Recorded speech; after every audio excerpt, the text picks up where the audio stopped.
Waiting at the door today. Yes, sir. Come on in. Come holler at your boy.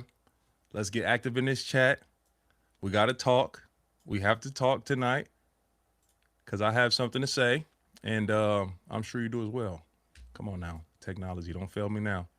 I need to see my chat. All right, it's up. Showing my age, guys. Showing my age. Okay. Yeah, let's roll. Yeah, I love the energy I'm getting already. I love it. I love the energy.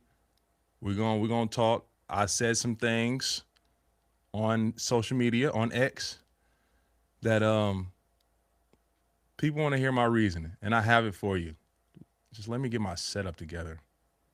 Sheesh, it's amateur hour. All right. Okay. Boom. Ready. Loaded. All right. First things first. All right. Let's handle some business first. What's up, everybody? Welcome to the set. I am your host, T.Stead. I'm high energy tonight. High energy tonight. We moving and grooving. I'm announcing the winner of the giveaway. We've hit 20K subscribers. We're soaring past 20K on our way to 25 and then 50 and all those good things, but we got to take care of the dub first. So we got the winner, and this guy is fitting. He's a real T.Stead fan. He's a real Terron Armstead fan. He's been following my career. We found all this out after a random selection. I don't know this man at all. Never met him. I would like to though, because I appreciate you and your support. So I hope you're watching right now as we announce the winner. But before I do, I want to reassure all of you that you know that you are a winner, that we are winning together here on the set. And I appreciate you all for being here, tuning in to come rock with your boy on the set. 20K in the first year, being from retired from the league, I'm not taking that lightly. And I know it's people with more subscribers, a lot more. I don't care. We rolling how we rolling. Organic vibes over here. No hot takes. No none of that funny. None of it. We doing it the way that we're doing it. So shout out to all my subscribers. Shout out to all my members in the special club. We are. Make sure you guys are continuing to like, share, comment, subscribe. I appreciate everyone that participated in the giveaway on Instagram. That was fire. The engagement was insane. Seeing people that are fans of multiple teams, like literally all 32 teams were represented in the giveaway. So greatly appreciate that. And listen, we had over 500 people enter this sweepstakes in in hopes of being selected to get a T.Stead jersey. So the winner for tonight will be able to select whether he wants a Miami Dolphins or a New Orleans Saints jersey. And I will stop with the anticipation, people. I'm going to get into it right now. And please forgive me on the pronunciation. I will do my best. The winner of the 20K giveaway and the recipient of a Terron Armstead signed jersey, whether it's representing the New Orleans Saints or the Miami Dolphins. The winner is Drew Hurenko. Drew Hurenko. I'm going to say that one more time. The winner is Drew Hurenko. I probably shouldn't be breaking your name down like that, Drew. I'm sorry. But with love, I appreciate you, my man. You are the winner of the jersey. I'll have my team contact you so we will get your address. Oh, Drew is in the chat, people. Drew is in the chat. He said, "Thank you so much. We should talk. Been a Dolphins fan my whole life." Fire. Drew, congratulations on that. Appreciate you for being a part of this. What we got going, what we cooking up. It's you. It's you. All right. Drew, yeah, we'll be reaching out so we can get your information to send you the jersey. I will sign it with your name. If you want any special message, whatever, let my team know. I'll get that to you. So it's customized the way you want it. Drew. And look at all my look at my subscribers in the chat. Colton Adams, Ian McDonald. Congrats. Everybody showing love. Steffi Warfield. I see you here every week, Steffi. I appreciate you. Everybody showing love. Smooth life and no life, my boy. Savior V. Like I love it. I appreciate it. That's what we want to create here. That type of environment, that type of atmosphere. Okay. Boom. Let me get into the show. Right. So I put out a tweet. I'm gonna read it. So what I tweeted earlier. Got a little bit more engagement and reaction than I anticipated. But it was on my mind when I woke up this morning. And also, this is about Tua, okay? We're about to go down the Tua train right quick and roll with me, all right?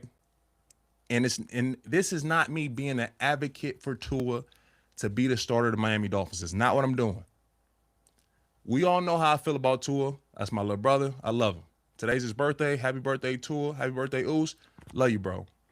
This is not me advocating, marketing for Tua to be the starting quarterback for the Miami Dolphins. Where I'm going to go, just listen. Pay attention to me. Take the emotion out of it. Work the business side. Think about leverage. All right? So I tweeted earlier. Hear me out. If the Miami Dolphins don't have a trade partner for Tua, they should keep him. And before y'all start tripping and talking crazy on Twitter, let me explain. And you guys are here. You guys are here. And I appreciate you giving me that grace. As I look through the mentions, people weren't talking crazy. We had a few like, oh, T, you just, you're a homer, you're being biased.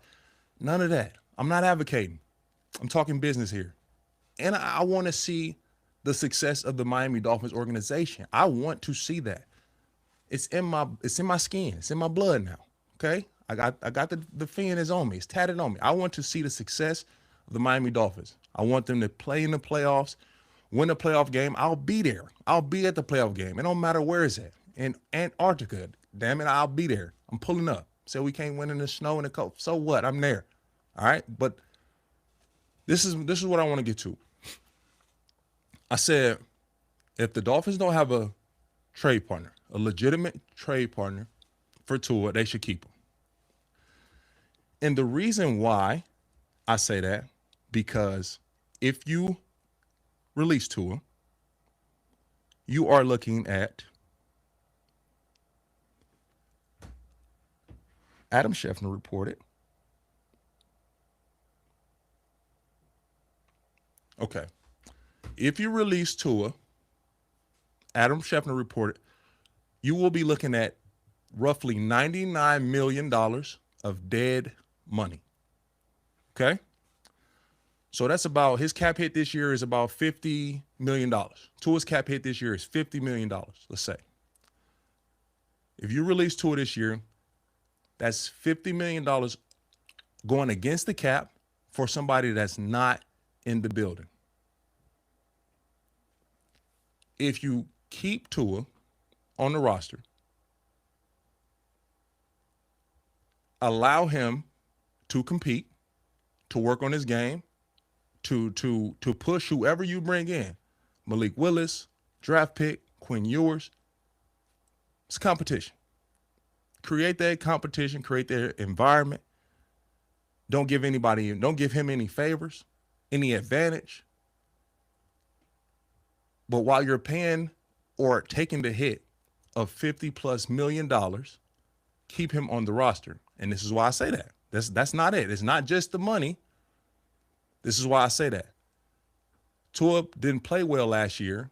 He has injury concerns. So the leverage for the Dolphins in trade value is down. Contract considered. Didn't play well last year. Injury concern. So the leverage to trade him is down. Now, That can change. Only way that changes is in the fire, in the middle of it. So you think about this. Last year, the Indianapolis Colts sitting as the number 1 seed in the AFC. Daniel Jones goes down. You telling me the Colts, number 1 seed, wouldn't trade capital for Tua to come to be their starting quarterback with that run game with Jonathan Taylor, with that O-line, with deep threats like Alec Pierce and more? You telling me, and I know that the Daniel Jones injury happened after the trade deadline. I'm talking about, but these things happen. These things happen. These teams don't have the need right now to trade for a Tua or trade for Kyler Murray. They don't have the need right now. The only thing that will create that need is life happens. Seriously. And that's what happens. So the Colts at number 1 seed, if that's week 7, week 8, you don't think they would trade for Tua with his experience, his production that he's had, to give them a chance to continue to go and battle for the playoffs? I'll give you another one. Say it didn't happen in the playoffs.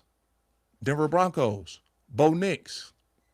Bo Nix Bo Nix, God forbid, if he had this injury week 9, Sean Payton might ride with Stidham, or do you trade for Tua Tagovailoa? That creates leverage for the Dolphins. Now the Dolphins has, you guys need him now. We have him sitting here. He's on our roster.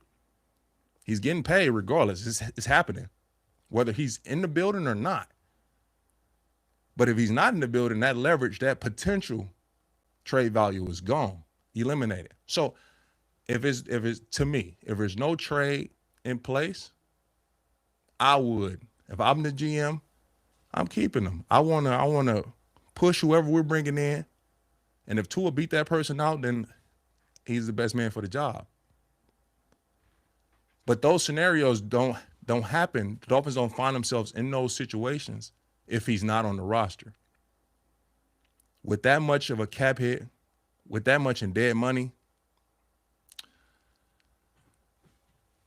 I would just think about it. Just think about it.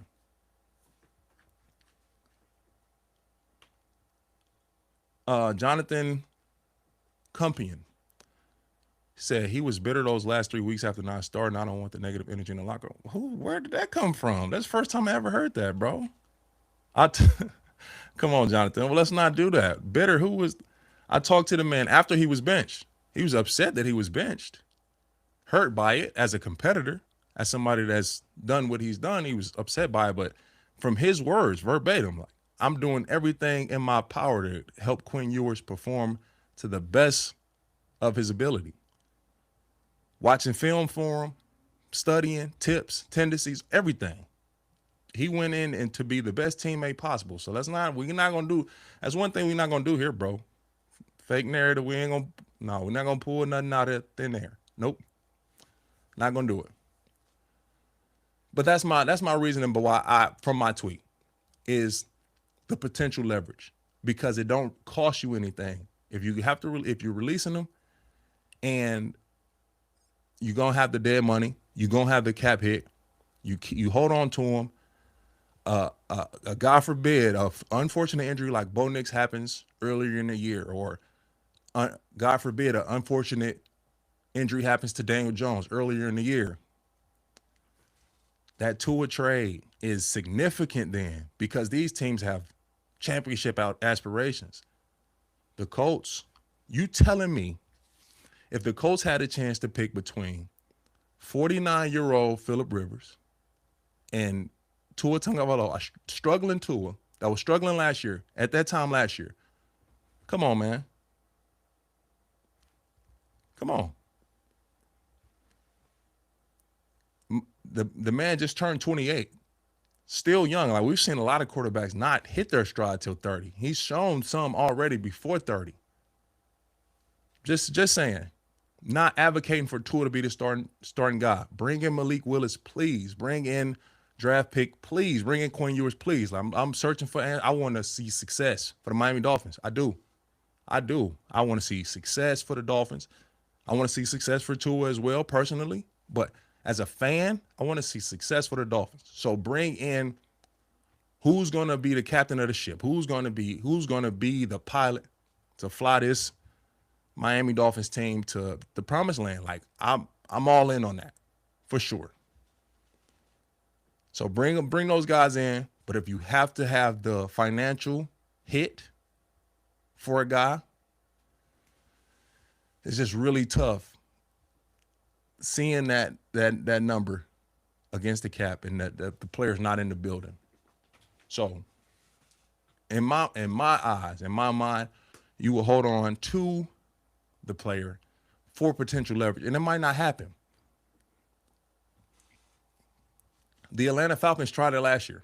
It didn't happen with Kirk Cousins. It did not happen for them.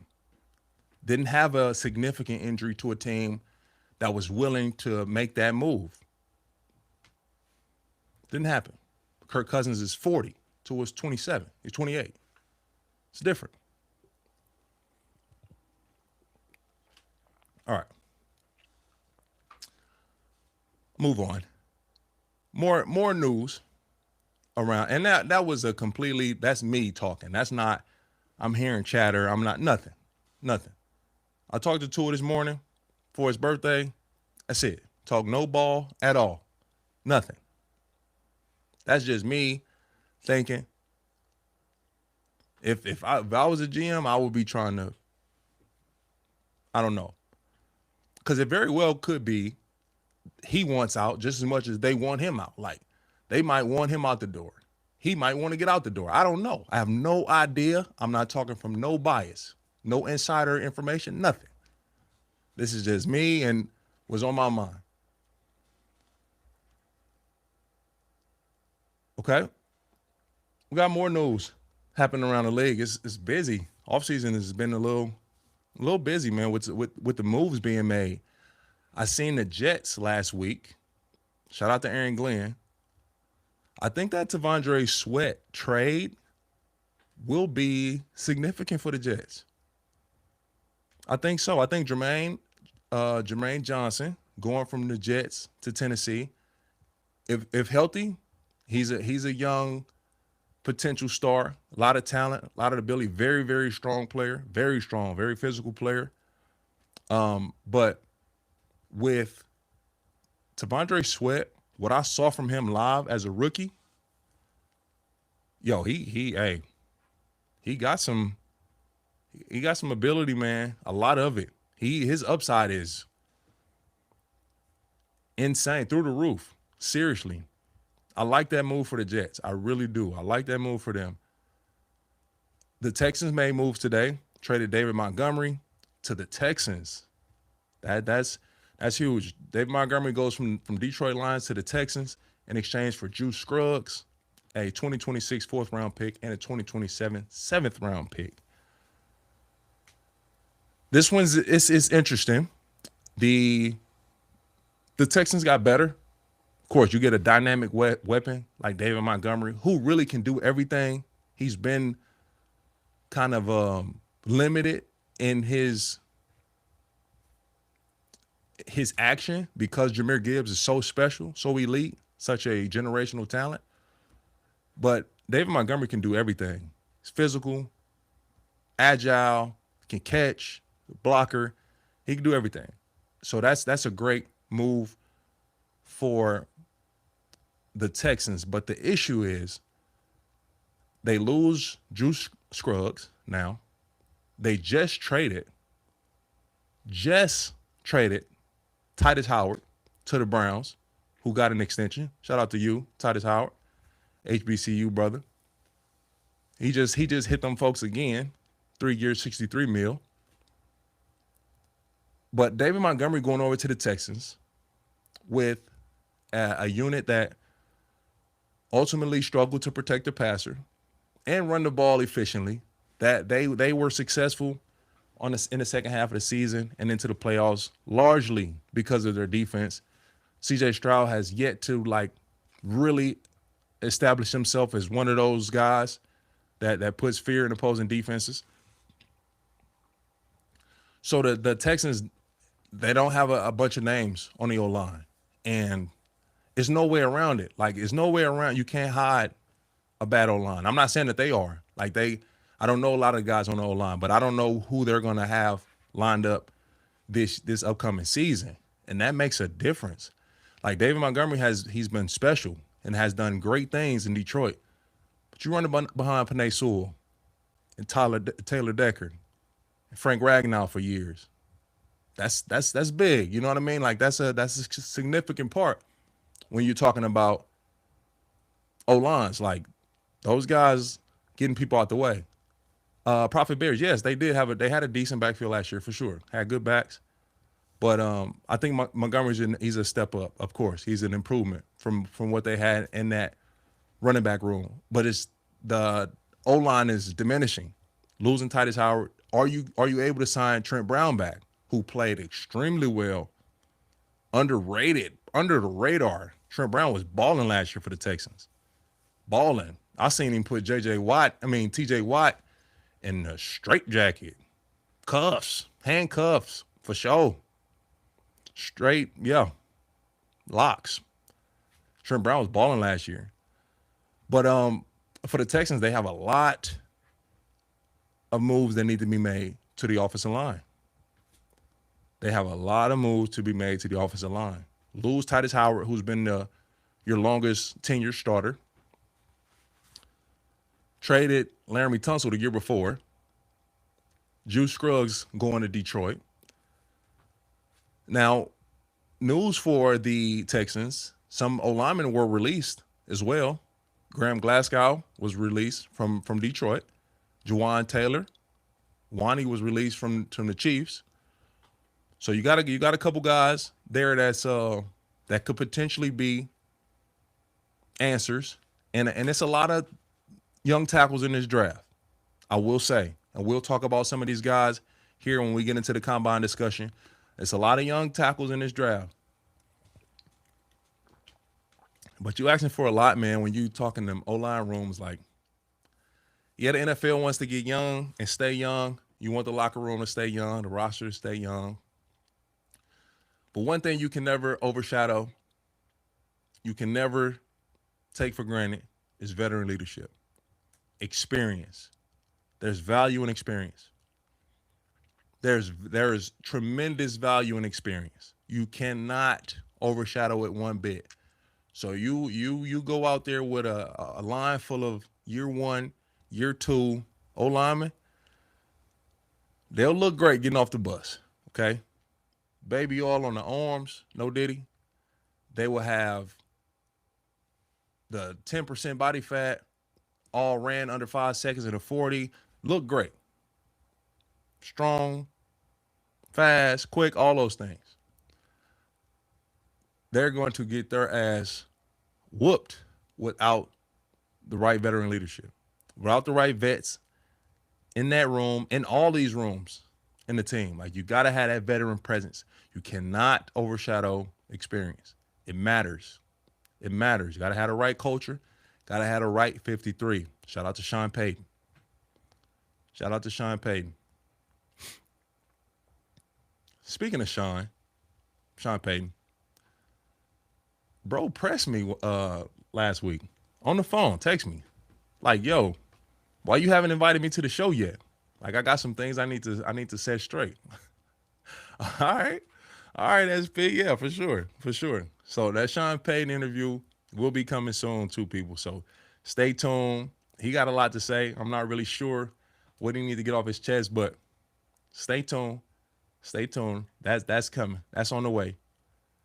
Am I missing any other news from around the league today? We had a couple O-linemen retire as well. Will Clapp, one of my former teammates, Bradley Bozeman. I was posed a question, and they asked, are O-linemen retiring earlier than in the past? And I would say, I think that NFL players are retiring earlier than ever before. they're retiring suddenly. They're retiring just overall sooner, in my opinion, than ever before. And there's reasons to that. The biggest reason, and I can really go down the line, but I really think the biggest reason that NFL players are retiring earlier is finances. A lot of financial situations are much better, much different than they were 15 years ago. So you have a guy that was 14-year vet. He's never made more than $5 million in his career, $6 million in his career. It's a lot of guys making $25 million a year. It's different now. The money's different now. So a guy that's been through 4 surgeries, but he's played 8 years and made $30 million. He can lead a game differently than a guy that's played 8 years and he had 4 surgeries. He's been on a minimum deal every year, $200,000 every year. It's a different situation. So I think that the finances are giving guys a way to make a decision for their body and the true lifespan of their physical body. Opposed to back in the day, those guys had to continue to play as long as you possibly can, do whatever you need to do to make that type of money. And I think NBA players are playing longer because of the advancements in medicine, the advancements in sports science, recovery, treatment, all those things. And then it's not as much contact, not as much physical contact, not as much like impact injuries. So those guys their bodies can play longer, and they can continue to make that money for many, many years. NFL players got to make that decision. And I say that because I was in a point with my knee where I'm doing much more harm than good to my body, to my physical body. And now my knee is done. I have to get it replaced. And I knew that before my last season and still went out and played for the love of the game too. You know what I mean? The checks was nice. Checks was handsome for sure. I did well. But for the love of the game too, I decided to play. But for me to play longer and continue to try to, I couldn't do it. I couldn't do it to my body. It's hot in this joint. All right. Lastly, in the O-line space, Dalton Risner was extended by the Bengals. All right. Let's get to these combine reactions. Did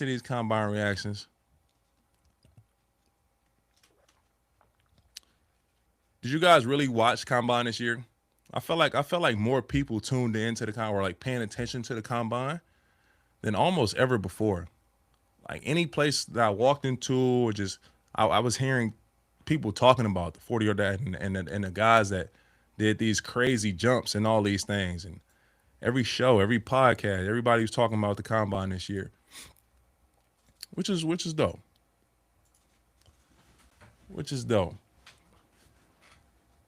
All right, combine reaction. So I definitely have to start off with Sonny Styles.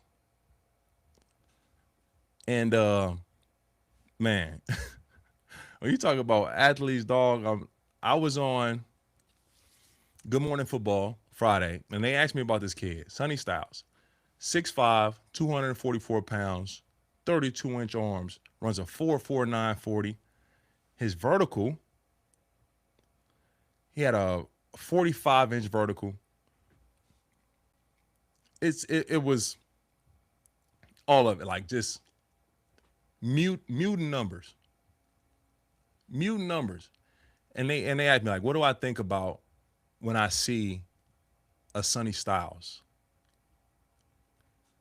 I see peace and happiness on this side of the game.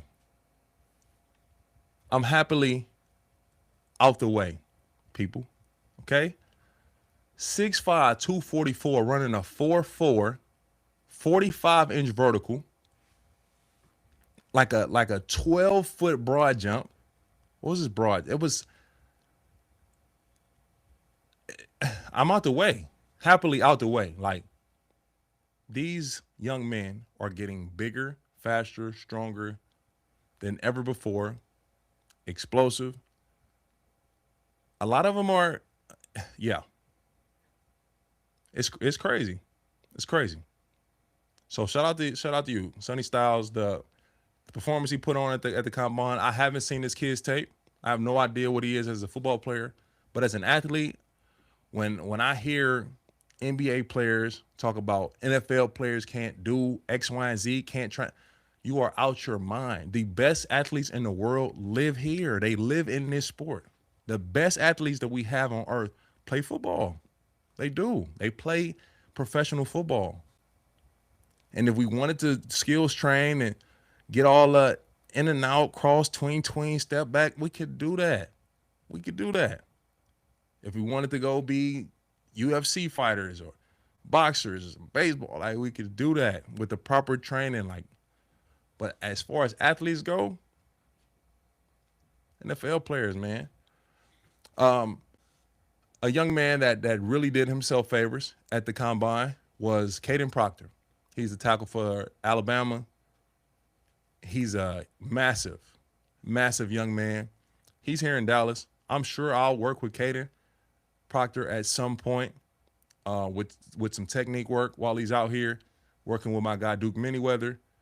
But KP jumped a 32.5-inch vertical, and that is the best jump by somebody that's over 350 pounds since 2003.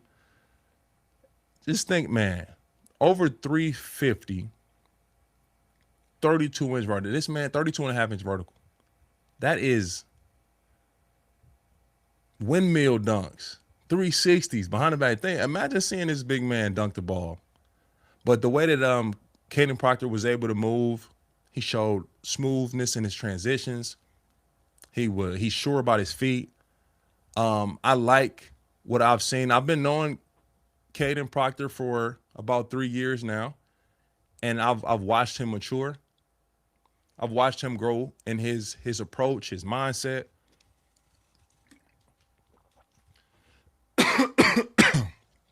He's ready. I feel very strongly about him. He's ready to be one of the standout tackles in the league. I have to watch some more of his tape and see him in person. I would love to get a chance to get him out there for the set training. We have the set training is really picking up and moving. First time doing it. We'll be starting this week. We got a nice amount of really talented young NFL players that's coming out, from Darnell Wright, Kelvin Banks, Talise Fuaga, Braxton Jones, Cesar Ruiz. I'm sure I'll see Rashawn Slater. I'm sure I'll see Dan Moore. I'm sure I'll see a lot of these guys. Chop, another guy that I'll spend some time with on the D-line side. So the set training, we'll try to capture a lot of that too, so you guys can really see and get more insight on the technique and the verbiage, the terminology that's taking place during these training sessions. Chris Brazzel II, wide receiver from Tennessee, 6'5", 200 pounds, ran a 4.37. Now that's a weapon. That's a combination of size and speed we haven't seen in a while. 6'5", 200 pounds, faster 40 than Waddle, Chris Olave, Devontae Smith, Jamar Chase. Could be the first receiver taken out of the University of Tennessee since Cordell Patterson the year I came out in 2013. So he definitely helped his stock. Being 6'5", 200 pounds, running a 4.37, that's blazing. And we haven't seen that combo. We haven't seen that size and speed combo. Mike Washington Jr., running back from Arkansas. I was watching this one live. He ran a 4.33. And we saw him be emotional on the sideline after running his 4.3. You gotta think about it, people. I spoke about the combine last week, and I told you guys, like, I hated the experience. Like, not the experience. I hated while it was happening because it was like they just were stacking the odds against you. They were really, you sleep deprived, you're microanalyzed, you're questioned about X, Y, and Z. So for days and days before you ever get to the workout, and on TV, all you see is the workout. So as I was growing up as a fan of the NFL, I couldn't wait to go to the combine because I wanted to do the workout. Like, that's fire to see, you know what I mean? So I couldn't wait for that. But the combine that's the last part of it. That's the conclusion. So when you see a guy like Mike Washington Jr. run a 4.33 and he's visibly crying on the sideline, but just tears of joy, but tears of relief.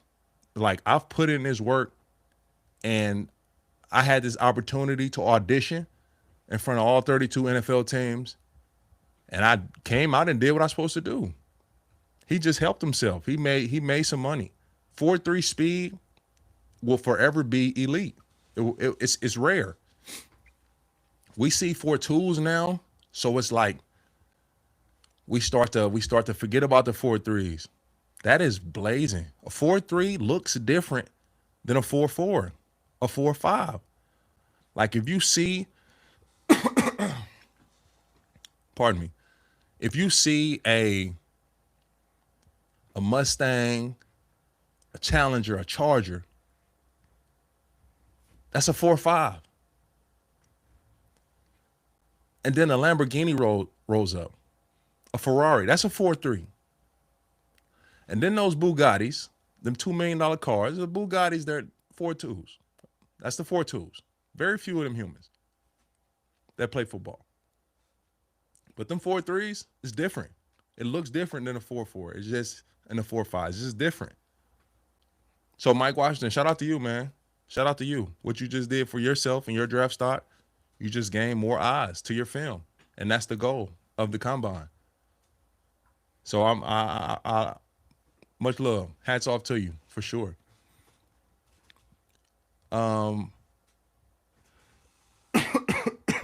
Sheesh. Another guy I really want to mention. I'll be remiss not to. Jeremiyah Love. Jeremiyah Love is, 6 foot, 212, 436. 6 foot, 212, 436. We know a guy in the league, plays for the Lions. His name is Jahmyr Gibbs. Jahmyr Gibbs is 5'9", 199 pounds. He ran a 4.36. We look at Jahmyr Gibbs like Sonic, right? Him and David Montgomery, Sonic and Knuckles. We look at Jahmyr Gibbs like Sonic. He is rolling. Jeremiyah Love, 6 foot, 212, 436. What are we looking at him as? Who has this combination of size and speed? Have we seen this before? Chad, I want to know, does Jeremiyah Love have a comp? Who can we compare Jeremiyah Love to? What's his size? With his size and speed, with his production as well, who do we compare him to? And the first person I think about, Adrian Peterson. But Adrian Peterson didn't run 4.3. As much of a monster as AP is, and he didn't run 4.3. And that's my dog. Does Jeremiyah Love have a comp? Who is his comparable? And I see a lot of reports, pre-draft, mock drafts, Prophet Bears, Hoash the Ghost, Bo Jackson. I like it. That's fire. That's a great pool. That's a great pull from you guys for sure. Yep. Bo Jackson. Okay. I Eisen Louis, Raheem Mostert. He not 6 foot. He might be 212 though. He solid. Raheem Mostert solid. And he rolling for sure. But yeah, no, I like the Bo Jackson. But I've seen a lot of my mock drafts and just talk about the draft and where these guys are slotted to go. And a lot of people got Jeremiyah Love going to the Saints. They got him going to the New Orleans Saints. I listen, I'm the biggest Alvin Kamara fan in the world. He's special. He's elite still to this day.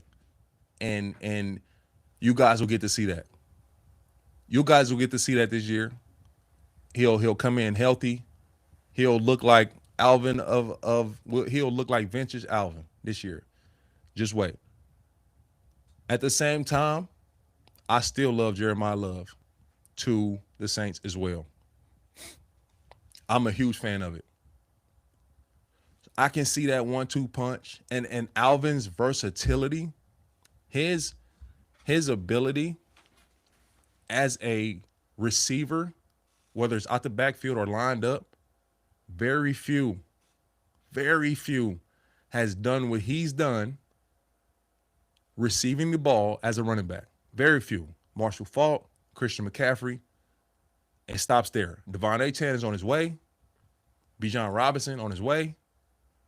But as far as what that class has done in receiving the ball as a running back, AK's versatility is insane. So I'm all on board with the Saints bringing in Jeremiah Love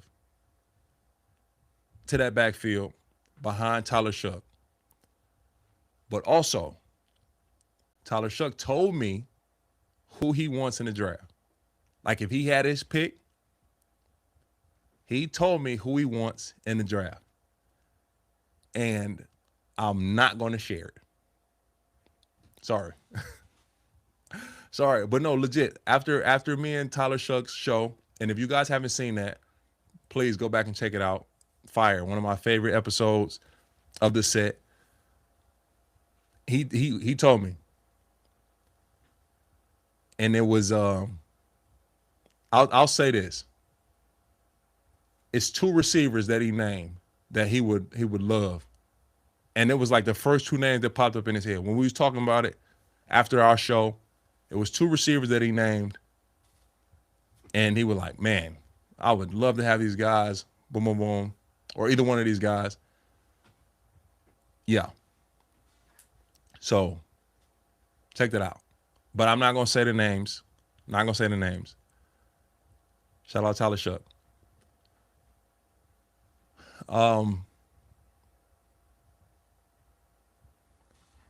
Am I missing any combine O's? I'm doing a special with Brandon Thorne where we will really, really dive in with reports, scouting reports, like real data analytics, film study to identify the top offensive linemen coming out in this draft. So we know the guys from Utah and Miami, and we know about these guys, but we want to really give some more detail. And that special will be more than worth it. Brandon Thorne is a well-trusted, well-respected name and voice in this space.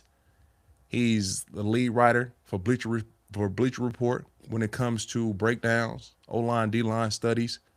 Him, Duke Manyweather, top of the top. So be on the lookout for that. And the more of our college realm, talking about combine, pre-draft, all those things, that show will be fire. So be on the lookout for that come Thursday.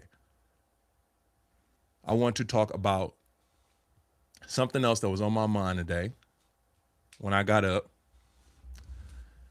and I see my producers have on here for us to discuss off-season trade targets, the potential off-season trade targets.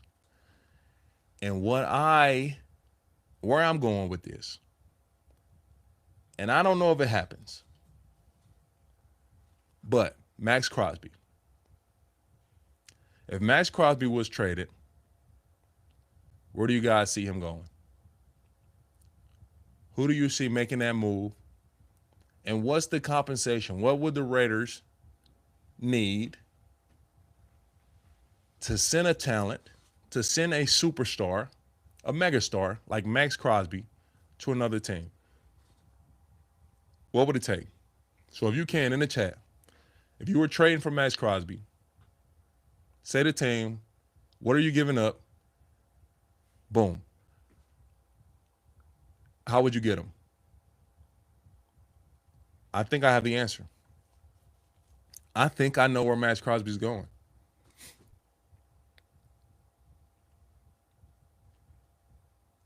I think I know where Maxx Crosby is going. Boom.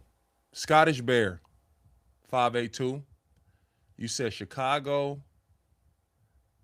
or New England?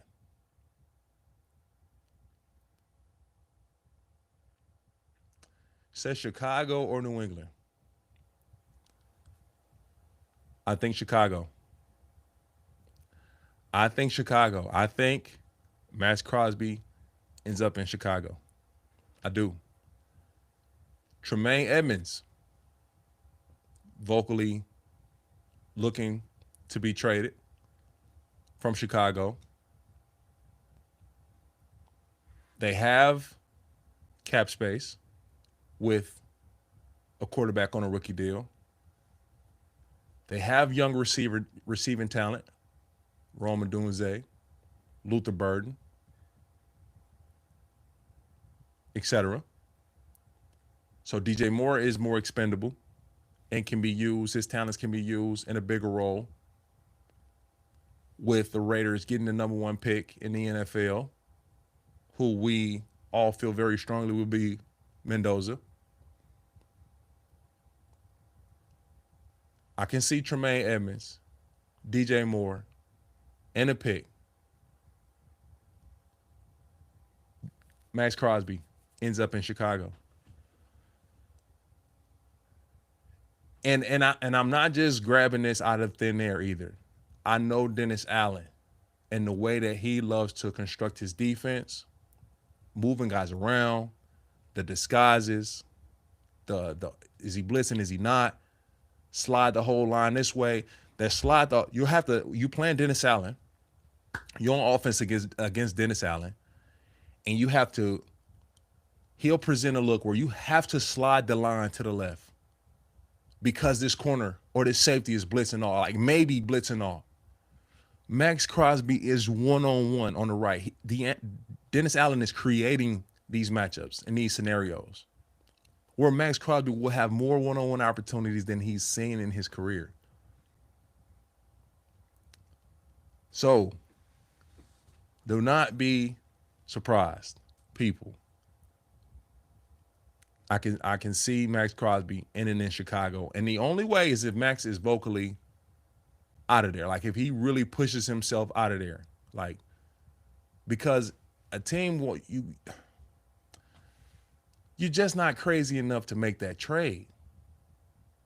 There's only one team that'll trade an all-world rusher in his prime. There's only one. I ain't gonna say no names. Why? Y'all know who I'm talking about. But there's only one team. Anyway, we know Micah had his injury. He'll be back. He'll be strong. He'll be dominant. He'll get back healthy. But yeah, only one team crazy enough to just willingly make that trade and get rid of your all-world defensive player, your all-world rusher. For Maxx Crosby to get out of from Vegas, he will have to push his way out. And the same go for another guy that I've said this, And if they get this done, it's scary hours. Myles Garrett to New England. They have the money. They have everything else in place. The secondary is crazy. Everything else is in place, but Cleveland would never trade Myles Garrett. Myles would have to literally quit. Like, I'm not playing another snap for the Bears. Get me out of here. That will be the only way. Other than that, he will be a Brown. He is the Brown, which is crazy. Which is crazy. How do you, what is it? What's a Brown?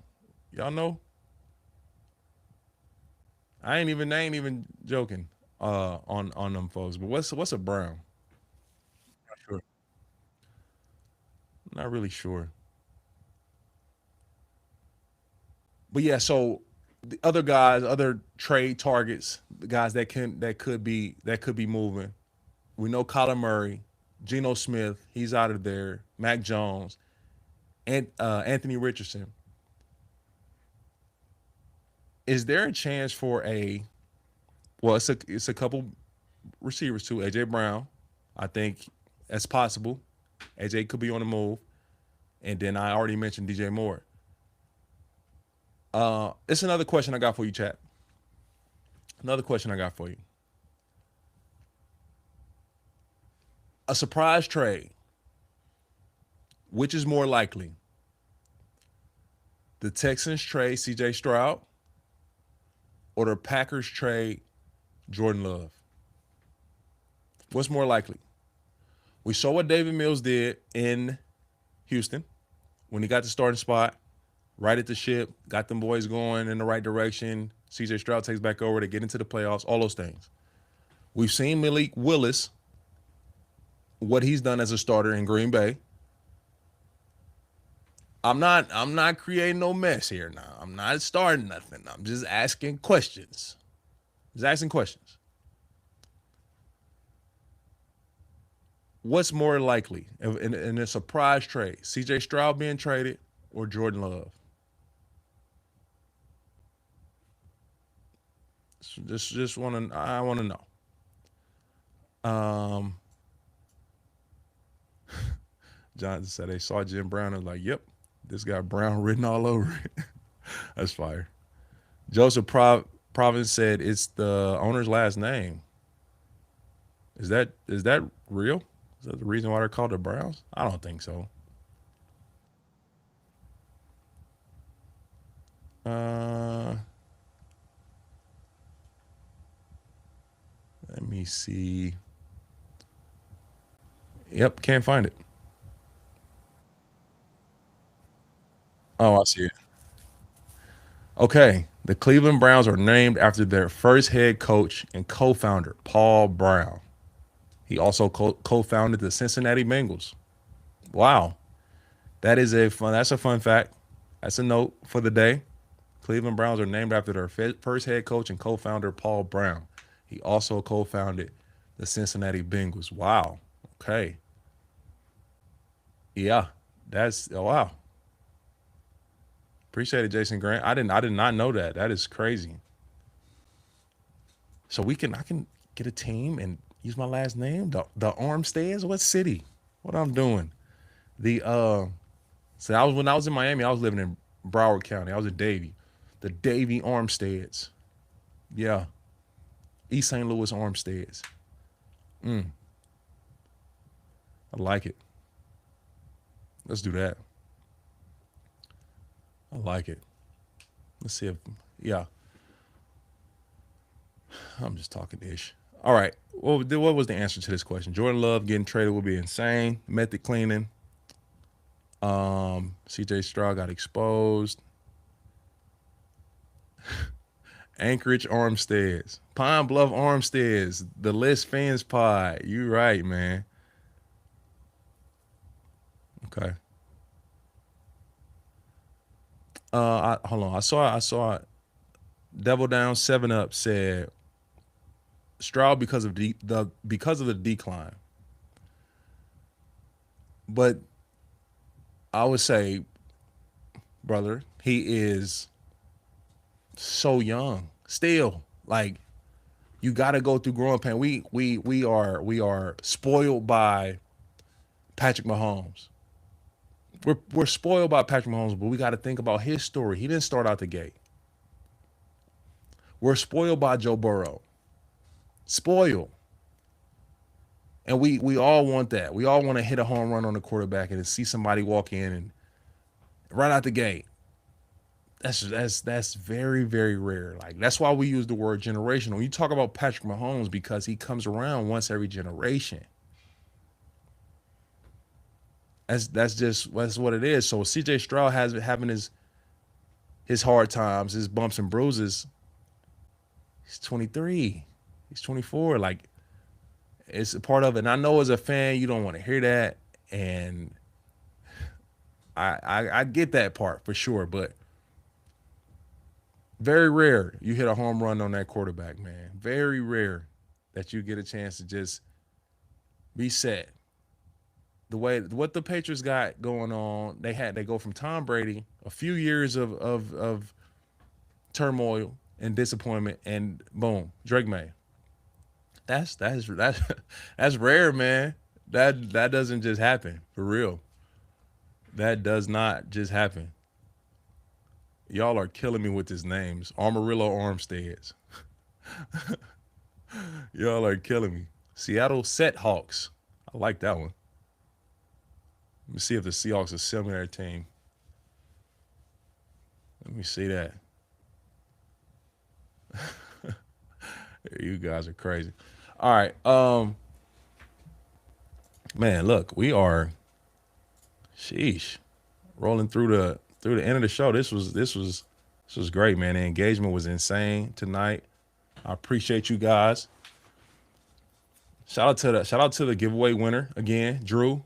If you're still here, Drew, you better be still here. You better be still in this live, in this chat. I'm taking my jersey back. I'm keeping it. It's gonna have your name on it, but I'm keeping it. Nah, I'm joking, Drew. You won, man. Fair and square. I appreciate you. Thank you for subscribing to the set. Thank you for being a part of this. All of you guys. Truly, truly, truly. NFL free agency is about to kick off. It's about to get started really soon.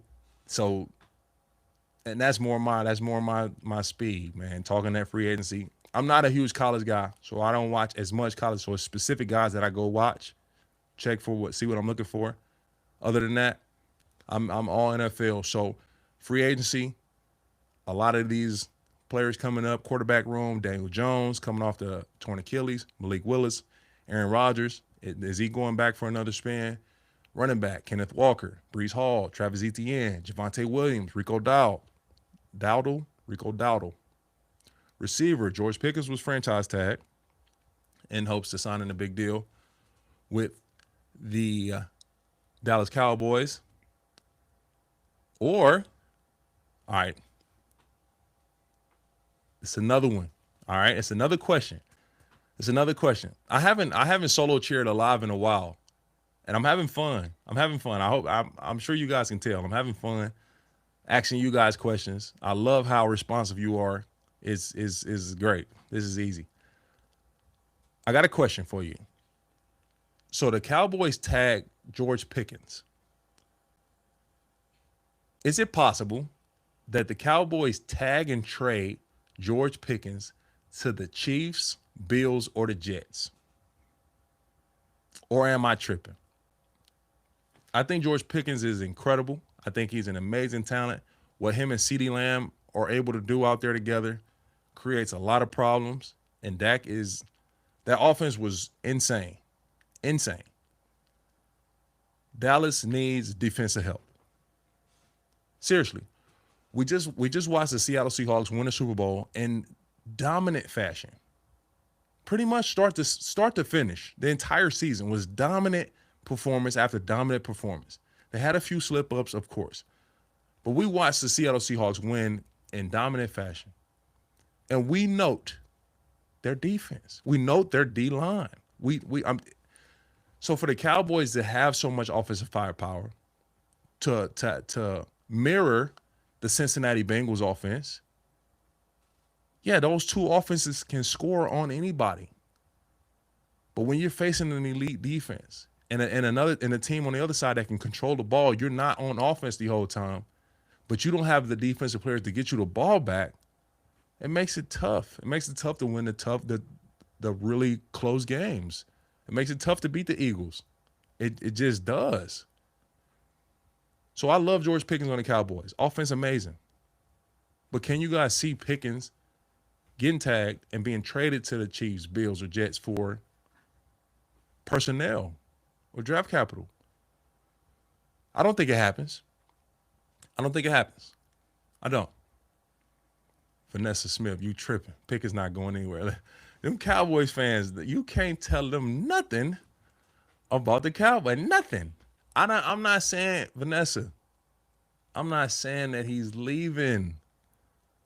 That's not what I said. I'm asking you. But I'm also giving you context too of the Cowboys and like where they are and why they struggled and they missed the playoffs.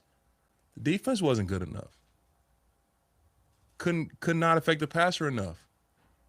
Didn't have enough personnel up there. So that's it. That's it. That's all. I don't want no smoke, Vanessa. I don't. Other wide receivers, free agents: Alec Pierce, Mike Evans, Rashid Shaheed, Super Bowl champ. Shout out to you. Juwan Jennings, Romeo Dobbs, Deebo Samuels, Wendell Robinson. Multi-year deal with the Titans.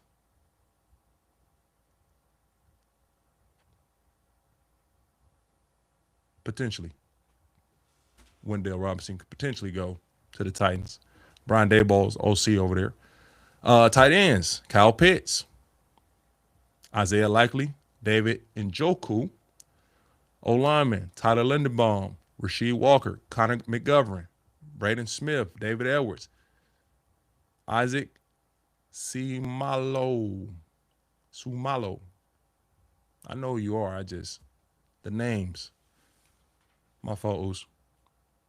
Defense: Demario Davis, still balling. Trey Hendrickson, Devin Lloyd, Jalen Phillips, Joey Bosa, Tariq Woolen, Boye Mafe. Just some other notable free agents that's getting ready to hit the market. Will be an active free agency for sure.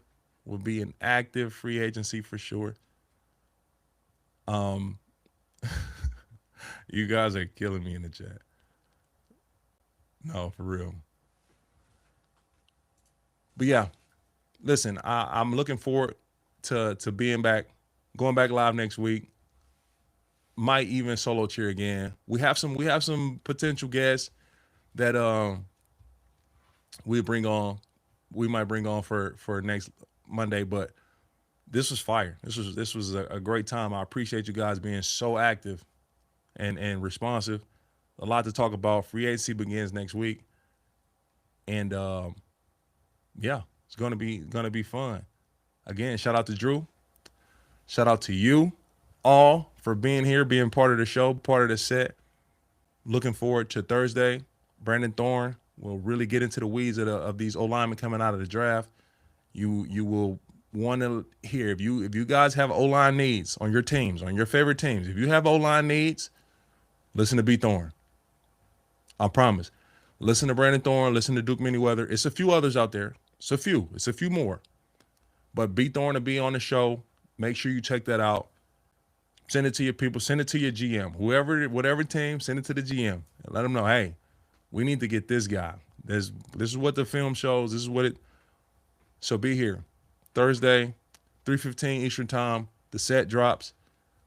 We'll have Sean Payton on soon. He pressed me, so we got to talk about that. I'm going to let him get whatever he got on his chest, let him get it off. I'm going to say my piece, too. I got some shit to say to him, too. So it'll be a great back and forth. Looking to do that show in person. So it'll be great. I appreciate you all. Continue to like, share, comment, subscribe. Man, we rocking. Appreciate you all. Thank you so much. It's T.Stead. I'm out.